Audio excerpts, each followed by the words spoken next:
to 3-0 with a 24-12 win over the Lions. Peyton Manning threw for 324 yards and 2 TDs. It was his 164th career game with multiple touchdown passes. No surprise, that's an NFL record. 2 wins were against playoff teams from last year. Both the Ravens and the Lions were in the playoffs. Skip, did this game end the questions about Peyton Manning? There's been so much speculation about him this season. Stephen A., silly me, I thought those questions got laid to rest back at Kansas City when Peyton, in the last 2 minutes, 27 seconds, led that team 80 yards in 10 plays, including the 19-yarder to Emmanuel Sanders that won the football game against their arch rival in one of the loudest outdoor venues in the world. And yet, it seemed like NBC's storyline all last night was, could this be the end? Could this be the end of Peyton? Obviously, Chris Collinsworth said, that's a bunch of baloney. Well, it sure looked like a bunch of baloney to me last night because clearly Peyton won the power struggle with Gary Kubiak, so they went all shotgun last night. Now they're back to the running game that carried that team. Remember down the stretch last year when Peyton clearly was hurt, starting with that St. Louis game that you've talked about so many times, then the San Diego game at San Diego. They just ran the heck out of the ball down the stretch, and it carried Peyton through his obvious injuries. Well, now the running game's pretty much disappeared. Now it's all Peyton. 31 out of 42 for 324. I realize it's the Lions, but they just banked another big road win to me. And as Peyton pointed out, it's not the same Lions as last year, but they were in the playoffs. They did lose to my Dallas Cowboys at Jerry World. And the point is, they've beaten Baltimore, even though Baltimore might not be Baltimore. They were a playoff team last year in Kansas City. So they're off to a pretty great start. And Peyton's, look, he looks as effective to me as he has ever looked. I never worried about his arm strength because he never had much to begin with. I don't know what the problem is. He still looks like Peyton Manning to me at age 39. Skip Bayless, I agree with you, but I totally understand why there are question marks about the Denver Broncos. Over the last 3 years under Peyton Manning, they've been in the top 3 in terms of points scored. Last year, they were the #2 ranked offense in all of football, you know, putting up 482 points. This year, over the first 3 games of all the teams right now that are 3-0, they've got the second least amount of points at 74 to the Carolina Panthers. That's number 1.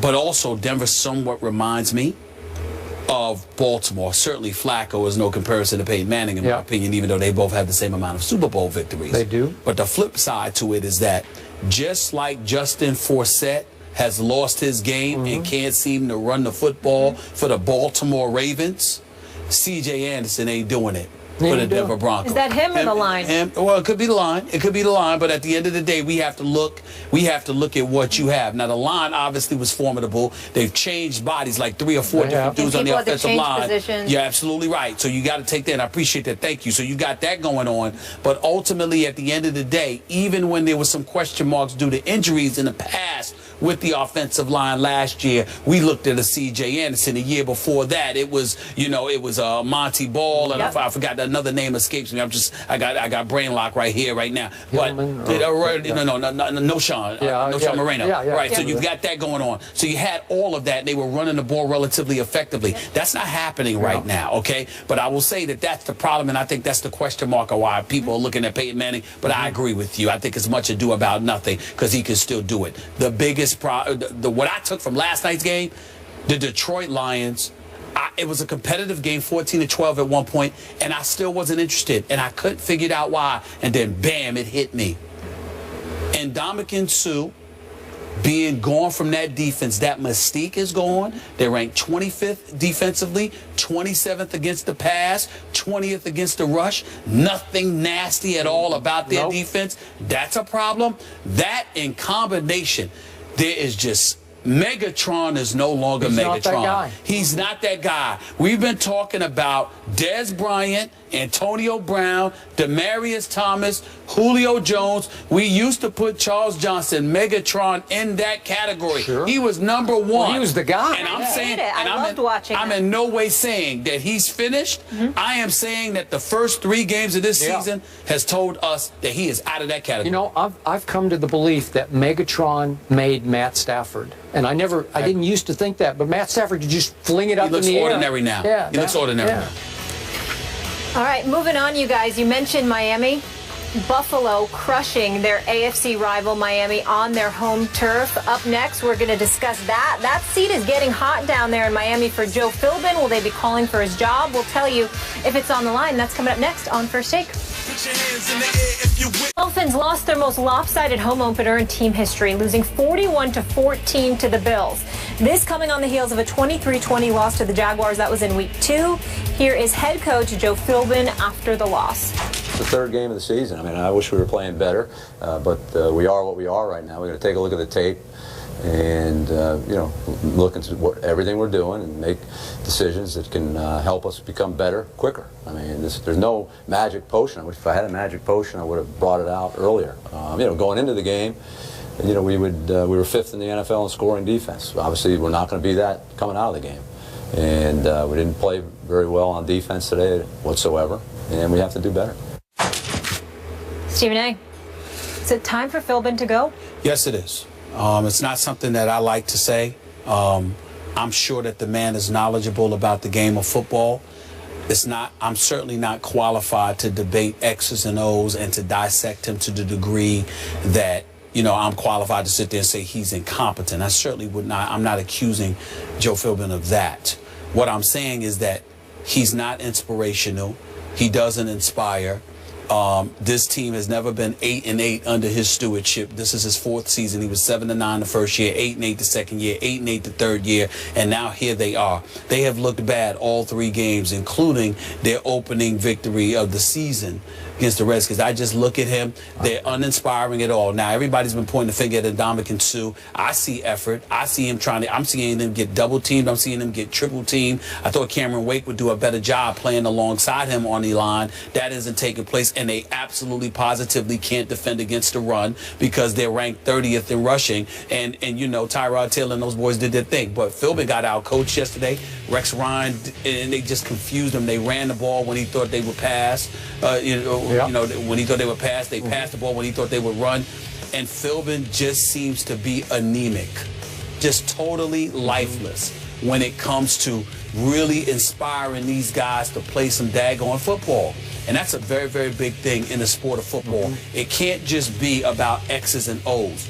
You watch Bill Belichick, he seems to speak these guys' language or get them to speak his. I agree. Philbin doesn't do that. There are some people who are meant to be coordinators. That is Joe Philbin. He needs to go. They need a new head coach, and they don't need to wait until the end of this season. Stephen Ross, who had Warren Buffett in attendance with him when they were down 27-0 in the first half and let the Buffalo Bills pile up 200 yards in the first quarter, he needs to get a new coach quick, fast, and in a hurry. I agree with you. They were also fortunate to virtually steal game 1, week 1 at Washington. That's right. With a fourth quarter punt return. Remember that? That's 17-10. I'm going to go to the quarterback too, because I do blame Philbin somewhat for hitching his star in that franchise to Ryan Tannehill. And I've told you since before the draft, I don't love him. I'm not sure he's going to lead you to any promised lands anywhere. Yesterday, his QBR scale 0 to 100 was 12. Tyrod Taylor's was 95. Yes. Now, they ran into a Buffalo buzzsaw that is going to buzz through a lot of people this year, except for the New England Patriots.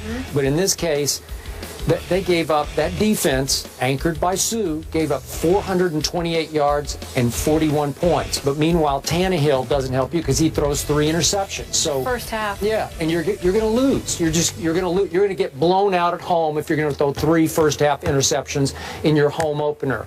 The handwriting's all over the stadium wall that it's time for Philbin to go. But I thought it was before this year even started. You did, and the bottom line is this. South Beach and the folks down there in Miami don't want him there. Let's just call it what it is. You know, you got to speak folks' language. You've got to vibe. You've got to represent the franchise in a fashion that will galvanize dudes to want to come and play for you. And Ndamukong Suh is being double and triple teamed, Skip. I'm not saying he's flawless by any stretch. He only got 3 tackles on the season. I mean, come on now. But the fact of the matter is that he needs some help. Yep. And he ain't getting it. No. 7-year playoff drought down there in Miami. You know who really loved this one? Charles Clay and Richie Incognito, I'm sure. Extra sweet for them. Baseball became baseball for the Nats yesterday as Bryce Harper and Jonathan Papelbon got into it. Big deal, no deal. Wow. We'll discuss that next.